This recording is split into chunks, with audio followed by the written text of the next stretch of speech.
Kami Kepala Desa Kebon Tunggul, Kecamatan Gondang, Kabupaten Mojokerto.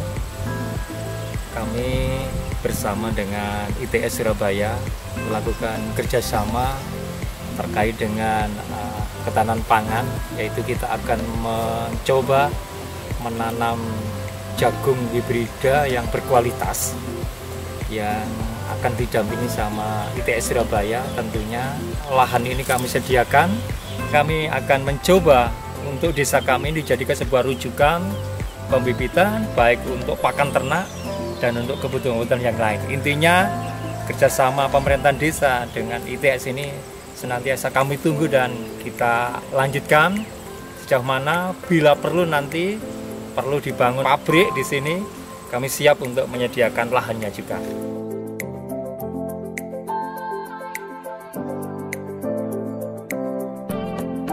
Saya Dr. Insinyur Arman Hakim Nasution, mewakili Pusat Kajian Kebijakan Publik, Bisnis, dan Industri ITS. Dalam hal ini melakukan kerjasama dengan Desa Kebon Tunggul, Lembah Becirang untuk program ketahanan pangan Indonesia. Kita akan melonsing jagung hibrida yang dikomando oleh Dr. Muryono.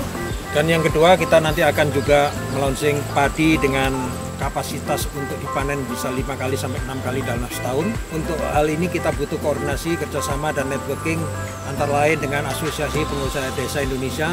Akan ada sistem sirkular ekonomi, baik padi, jagung maupun produk turunannya itu akan bisa dipabrikasi dan dibuat. Baik produknya beras adalah sekam, itu akan diproduksi menjadi bahan-bahan kosmetik. Off-takernya sudah siap baik untuk produk inti maupun produk by-produknya antara lain dari Hong Kong dan Amerika. Terima kasih dan semoga apa yang kita kerjasamakan dengan Kebon Tunggul akan menjadi platform untuk bisa dikloning di tempat-tempat yang lain.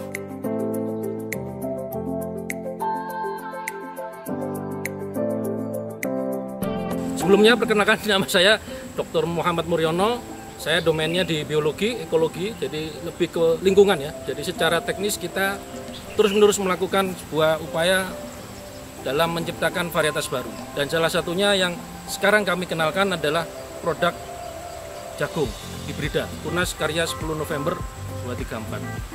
Produk kami, TKS 234, lahir dari sebuah riset yang cukup panjang. Produk ini akan spesifik kepada tahan iklim atau istilahnya cerdas iklim.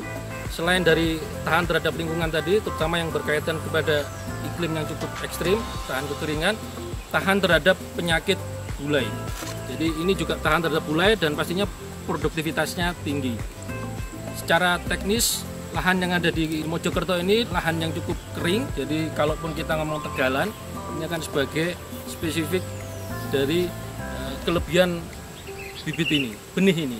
Ke depan pastinya kita akan coba untuk mengekspansi sebuah kegiatan penanaman wilayah-wilayah yang marginal ataupun yang minim terhadap sumber daya air.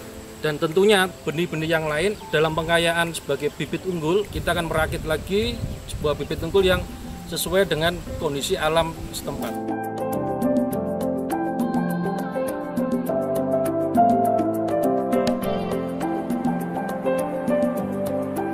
Ini kami sudah melakukan penanaman awal dengan didampingi sama Pak Muryono selaku tim penggagasnya, ya, penggeraknya dan penggiatnya di lapangan sebagai pendamping kami, dan tentunya para petani-petani yang ada di sini nanti kami ajak untuk bergabung menjadi kelompok tani dan menanam bibit hibrida yang berkualitas ini.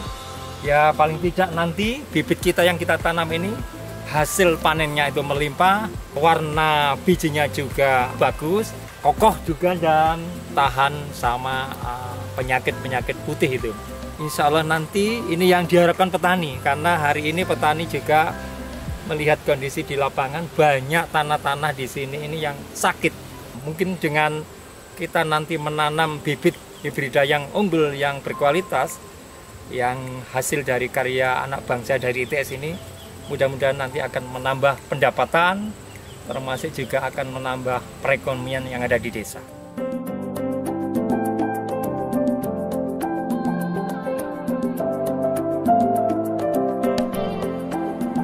Kebon Tunggul ini cukup kooperatif dalam sebuah kegiatan pertanian, apa yang kita harapkan di sini dengan adanya TKS 234 ini juga mengenalkan ITS bahwa ITS juga tanggap pangan, ITS juga siap dengan teknologi pangan. Dan terima kasih untuk semua yang berpartisipasi di sini, terutama yang dikaitkan kepada aplikasi pertanian untuk jagung TKS 234. Terima kasih.